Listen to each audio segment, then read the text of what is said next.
Ini kita mau bongkar AC LG.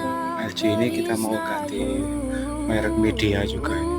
Ini karena umur pakainya udah lama, bagian dalamnya yang bermasalah, tapi bagian luarnya masih bagus, kerjanya masih dingin, juga masih dingin. Ada beberapa masalah di sana, jadi harus ganti spare part bagian dalamnya. Jadi kita lakukan peremajaannya.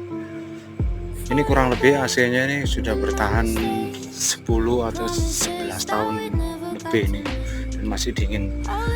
Kondensornya tembaga deh. Nah, itu kondensor tembaga seperti itu bentuknya. Juga masih dingin ini. Nah, ini.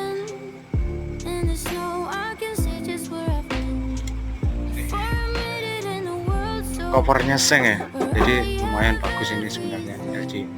Kalau generasi yang pertama nih, jadi R22 dia masih.